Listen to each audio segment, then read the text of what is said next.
Everybody, it's me, Andrew. Get out into nature and tune in for yourself. Resonate with the Earth's electromagnetic field via 432 hertz, the universal frequency.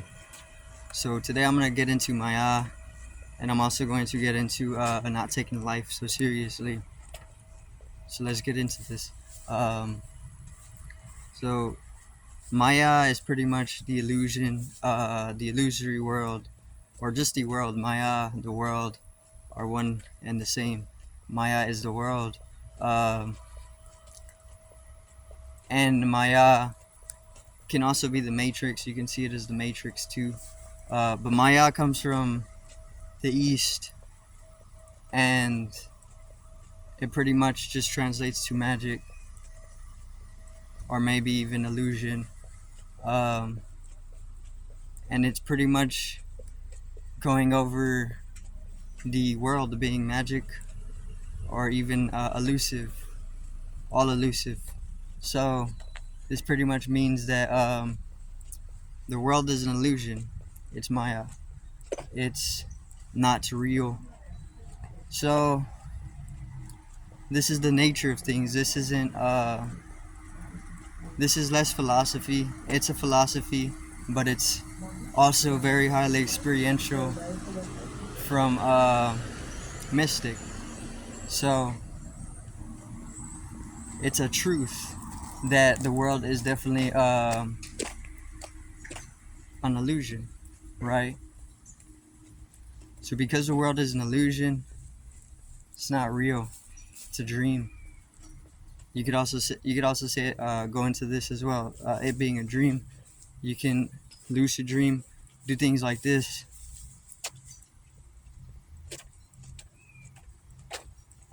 You can lucid dream. You can travel the astral realm.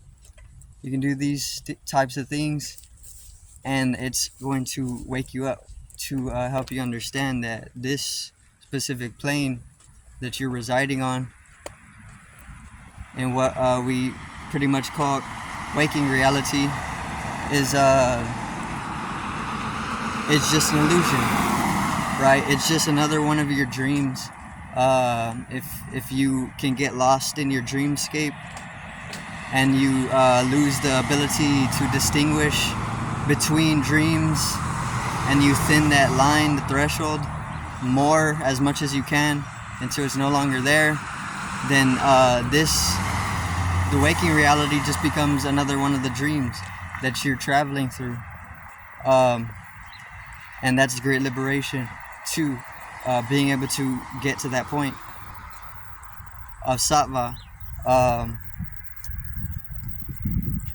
But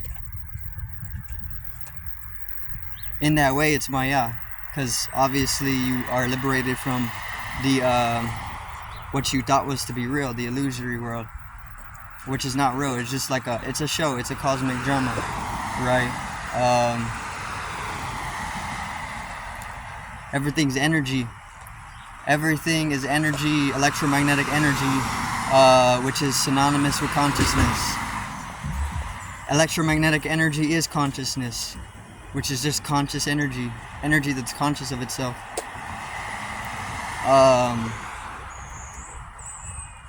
And because it's energy is eternal in its nature. You can't actually create or destroy energy. You can only send it through various different transformations, which you can reflect upon. I guess Atman, or the eternal soul, Brahman, and his 1,000,001 forms, right? I think is how it goes. The 1,000,001 forms is the process of transformation. The energy transforms itself into an infinitude of forms, infinifold of forms, because it's a refraction, and because it's able to do that, or out of its ability to do that, it reveals that it's eternal in its nature. It can't be created or destroyed. These are just phases of transformation, different types of processes of it. But the Maya, you don't take the Maya serious. So this is the Maya. This is the dream. See, whenever you're in your dreams, the whole thing about your dreams is that you forget everything, and then you kind of start in a whole adventure, or whatever it may be, whatever genre it could be in. But you forget that you're dreaming, and then you kind of fall into an adventure in your dreams, and then you start to identify with that experience. The moment that you get deeply entangled in that identification is the moment that that you fall into Maya. Is the moment that you fall in for the illusion, because the illusion is you getting involved deeply with the various different dreams. There's multiple dreams. That's what the multiverse is. The multiverse is that there is an infinite amount of dreams taking place omnipresently, which is in all present moments at once, or in just the present moment, because there's one eternal moment. So the multiverse, there's multiple different Earths, right? This is what science pretty much claims half the time, is talking about this, because we only work off of the Earth a lot of the time. But there's multiple different Earths in the multiverse, in that whole ideal, which is also reality. The multiverse is real. Once again, it's your dream. It's literally within the dreamscape. See, in your dreamscapes, you're not in close parallels of the current here and now, or the current space and time, but you're more out of completely out of Earth's boundaries a lot of the time, because there's various different degrees of travel throughout the various different dimensions. But I'll just use the astral for now, which is where you can find omnidimensionality in the astral realm, right? Which is gonna connect you with all the other realms.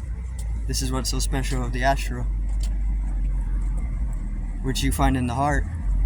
As you center yourself, you can open yourself up to the astral realm. But once again, that's what the multiverse is. The multiverse is all the different realities in the center, in the here and now, and you can travel all these. This one is not. This one is not more special than any of the other ones. They're all just dream. It's all one dream, but you can travel to the multiple different dreams, or the multiple different worlds, because that's what it is. Different. You're literally just traveling through dimensions and planets, to other planets, other galaxies, other universes. And you do a lot of this in your dreams, because that's the time when you're most introspected, or that's the time when you're most when you're turned most inward.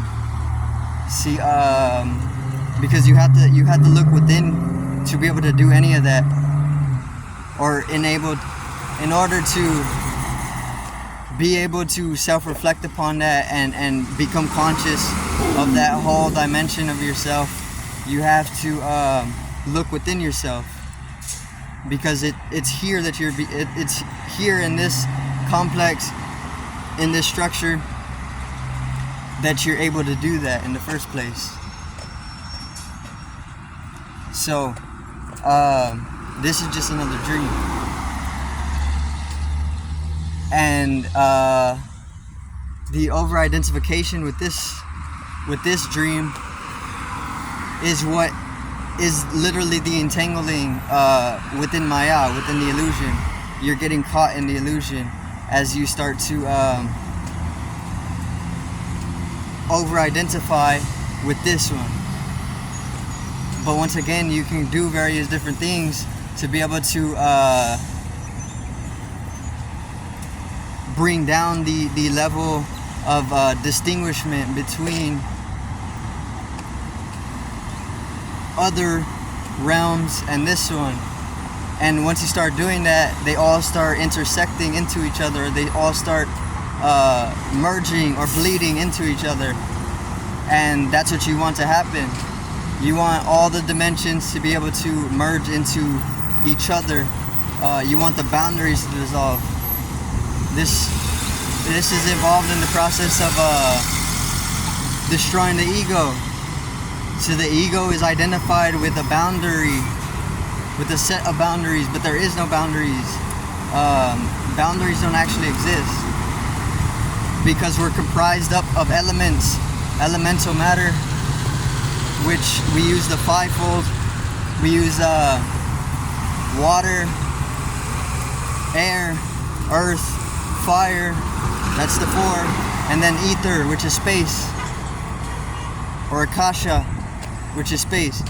That's five elemental solids, platonic solids that make up the entirety of the universal geometry. And elements, they don't have boundaries. Elements don't have boundaries at all. There's water doesn't have any boundaries. Air doesn't have any boundaries. Earth does not have any boundaries. And fire definitely does not have boundaries, right? Because they're interacting and they're interacting with and through our body in a boundless way. So there's no boundaries to the elemental matter, and ether especially doesn't have boundaries. And they're all originating from ether, the primordial. So the primordial's nature is absolutely boundless. And if they're comprised from the primordial ethereal substance, the four elements, they are also seeded from that boundlessness, right? So the elemental matter does not have boundaries. It's just that the ego, there's the identifications with boundaries, right? But the boundaries aren't actually there. These are just conceptions.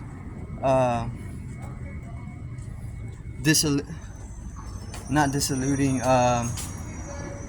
They're illusory conceptions because they're illusion, and these will give rise to the world.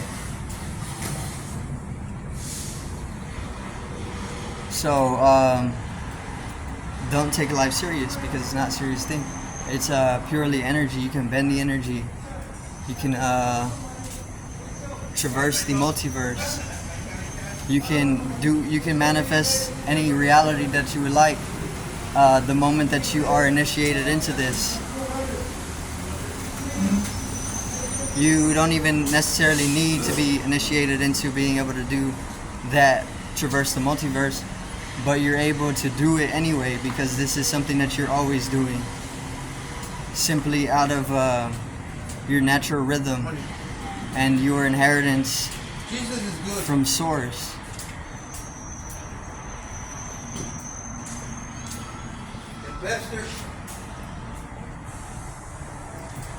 So